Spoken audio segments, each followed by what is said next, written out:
핫한 부동산 뉴스의 핵심 내용만 전달해드리는 주간 부동산 뉴스.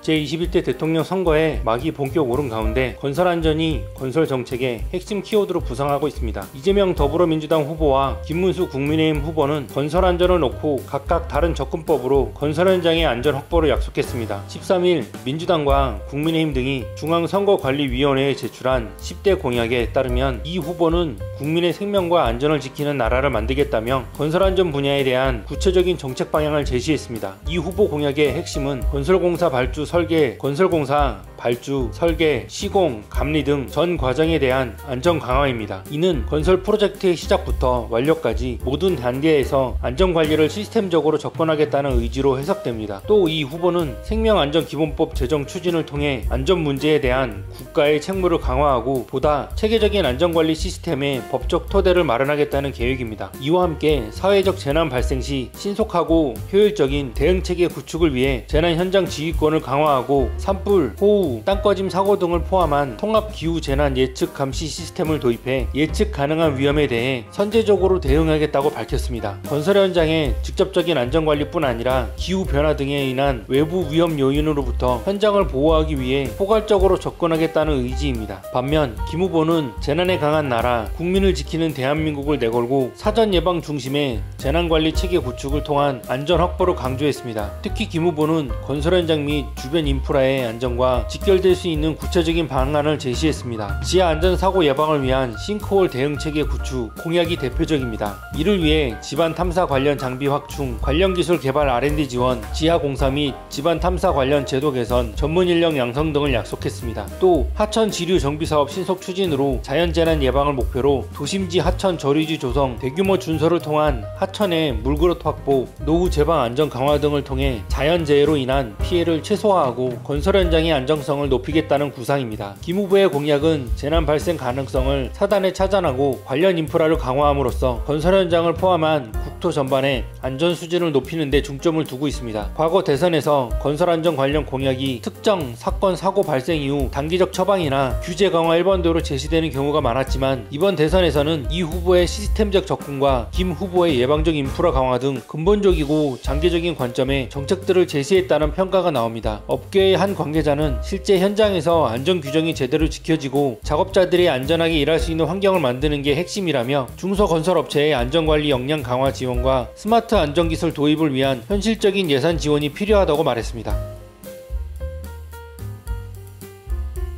세종시 아파트 매매값이 상승세를 보이는 가운데 전세시장도 집주인 우위로 전환하며 가격이 오르고 있습니다. 경매시장에선 아파트 등 낙찰률이 급증하며 전국에서 가장 높은 수준을 보이고 있습니다. 대통령 선거가 20일 앞으로 다가오면서 국회의사당, 대통령 집무실의 세종 이전 공약 등 정치적 기대감이 반영된 영향입니다. 이달 첫째 주 세종시 전세 수급자는 102.1로 집계됐습니다. 세종 전세 수급자가 100선을 넘어선 것은 2021년 11월 둘째 주 이후 3년 6개월 만에 처음입니다. 세종 전세 수급 지수는 최근 2년간 80에서 90선의 등락을 반복했으나 지난달 셋째 주 93.7에서 넷째 주 98.7로 뛰더니 이달 들어 100을 넘어선 것입니다. 전세 수급 지수는 100을 넘으면 전세 공급 부족을 나타냅니다. 전세 시장이 집주인 중심으로 바뀌었다는 의미입니다. 실제로 현장에선 전세 물건이 빠르게 줄어드는 것으로 나타났습니다. 부동산 플랫폼 아실에 의하면 전날 기준 세종 전세 물량은 1039건으로 전달 대비 100여 건 줄었습니다. 올해 초 1608건에 비교하면 약 35%나 감소한 수준입니다. 매물이 사라지면서 가격은 상승세입니다. 부동산은 전세 가격 지수를 보면 세종은 지난달 둘째 주 0.05% 오르며 반등한 뒤 셋째 주 0.03%,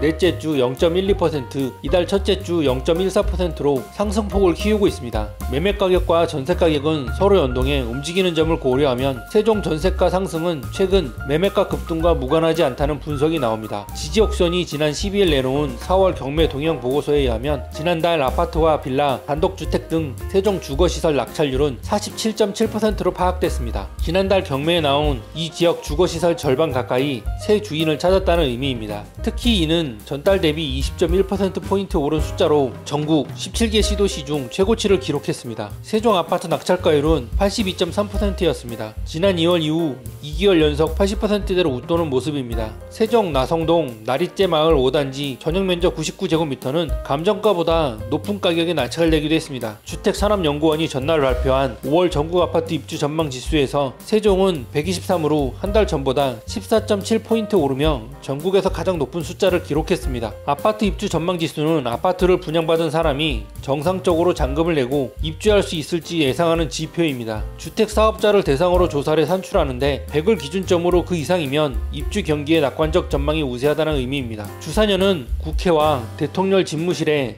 세종 이전 기대감이 커진 가운데 상대적으로 저평가됐다는 인식도 이 지역 반등을 강하게 견인하고 있다고 분석했습니다. 사업계획 승인 없이 견본주택을 미리 건설, 운영하며 입주 희망자에게 금전 피해를 주는 지역주택조합 분양사업 피해를 차단하기 위한 법안이 발의됐습니다. 11일 국회에 따르면 정준호 더불어민주당 의원 등 11인은 이와 같은 내용을 담은 주택법 일부 개정 법률안을 국회에 제출했습니다. 개정안은 사업계획 승인을 받기 전 견본주택을 건설할 수 없도록 금지하고 위반 시 처벌 규정을 명시하는 내용을 담고 있습니다. 지역주택조합은 일정 요건을 갖춘 무주택 세대주들이 모여 조합을 결성해 직접 주택을 짓는 방식의 사업 모델입니다. 조합원이 되기 위한 조건은 해당 지역에서 6개월 이상 거주한 무주택자로 제한되며 시행사나 건설사 없이 일반 시민 주도로 추진되는 경우가 많습니다. 그러나 토지 확보나 인허가 등 사업 기반이 불확실한 상태에서 조합원부터 모집하는 경우가 많아 사업 무산이나 금전적 피해로 이어지는 사례도 빈번합니다. 실제로 현행법상 주택 건설 사업자는 사업 계획 승인 이후 그 내용과 동일한 형태의 견본주택을 건설해 홍보, 판매하는 것이 원칙이지만 일부에서는 이 절차를 무시한 채 승인 전부터 견본주택을 개설하고 분양과 유사한 방식으로 가입자를 모집하는 사례가 적지 않습니다. 정 의원실에 따르면